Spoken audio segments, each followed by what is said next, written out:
Mga Gawa Kapitulo 13. Ang pagkasugo kina Bernabe at Saulo.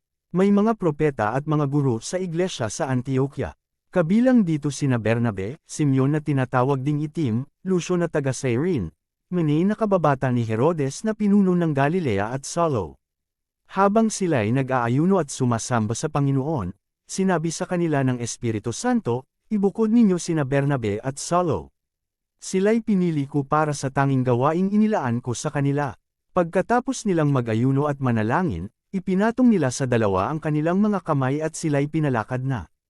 Ang pangangaral nina Bernabe at Saulo. Dahil isinugo ng Espiritu Santo, sina Bernabe at Saulo ay nagpunta sa Seleucia at buhat do'y sumakay sila sa isang barkong papunta sa Cyprus. Nang dumating sila sa Salamina, ipinahayag nila ang salita ng Diyos sa mga sinagoga ng mga Hudyo roon. Katulong nila si Juan sa kanilang gawain. Nilaibat nila ang buong pulo hanggang sa Paphos. Natagpuan nila roon ang isang salamangkerong Hudyo na nagkukunwaring propeta, Bar Jesus ang kanyang pangalan. Kaibigan ito ni Gobernador Sergio Paulo, isang lalaking matalino. Ipinatawag ng gobernador sina Bernabe at Saulo sapagkat nais niyang marinig ang salita ng Diyos. Ngunit sinalungat sila ng salamangkerong si Elymas, ito ang pangalan ni Bar Jesus sa wikang Griego, upang huwag sumampalataya ang gobernador. Si Saulo, na tinatawag ring Pablo, ay puspos ng Espiritu Santo. Tinitigan niya si Elymas at pinagsabihan, ikaw, anak ka ng dyablo, kaaway ka ng lahat ng mabuti, puno ka ng pandaraya at kasamaan. Bakit ba lagi mong pinipilipit ang katotohanan tungkol sa Panginoon? Ngayon, paparusahan ka niya. Mabubulag ka sa loob ng kaunting panahon. Noon di naramdaman ni Elymas na parang tinakpan ng maitim na ulap ang kanyang mga mata, at siya'y naghanap ng taong aakay sa kanya.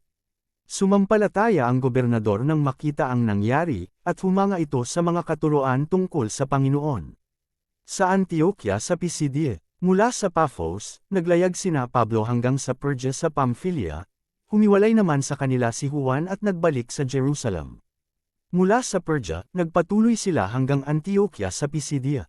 Nang araw ng pamamahinga, pumasok sila sa sinagoga at naupo.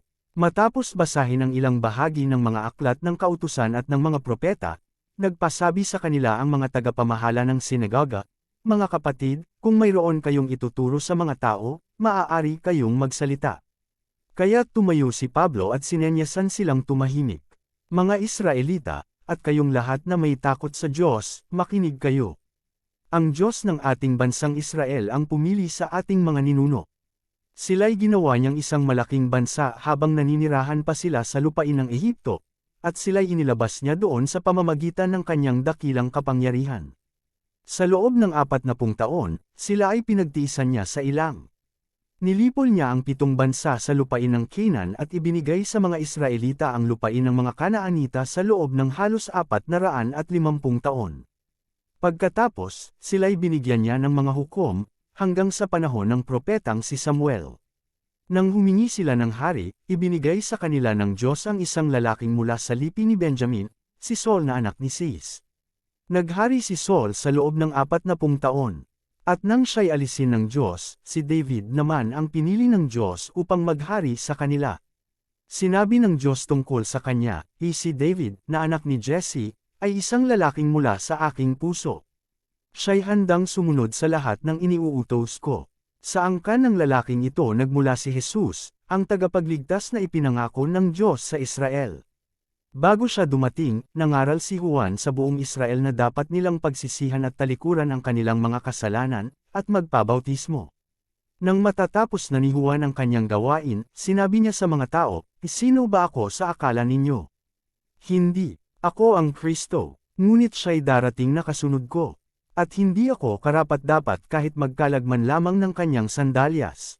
Mga kapatid kong mula sa lahi ni Abraham, at mga taong may takot sa Diyos, tayo ang pinadalhan ng balitang ito tungkol sa kaligtasan. Hindi nakilala ng mga taga-Jerusalem at ng kanilang mga pinuno na si Jesus ang tagapagligtas. Hindi rin nila naunawaan ang mga pahayag ng mga propeta, na binabasa nila tuwing araw ng pamamahinga. Ngunit sila na rin ang nagsakatuparan ng pahayag na iyon nang si Jesus ay hatulan nila ng kamatayan. Kahit na wala silang sapat na dahilan upang siya'y ipapatay, hiniling pa rin nila kay Pilato na siya'y hatulan ng kamatayan. At nang matupad na nila ang lahat ng nasusulat tungkol sa kanya, siya ay ibinab nila sa krus at inilibing. Subalit siya'y muling binuhay ng Diyos, at sa loob ng maraming araw, siya ay nagpakita sa mga sumama sa kanya sa Jerusalem mula sa Galilea. Ngayon, sila ang mga saksi niya sa mga Israelita. Ngayon ay dala namin sa inyo ang magandang balita, na ang pangako ng Diyos sa ating mga ninuno ay tinupad na sa atin na kanilang mga anak, nang muli niyang buhayin si Jesus.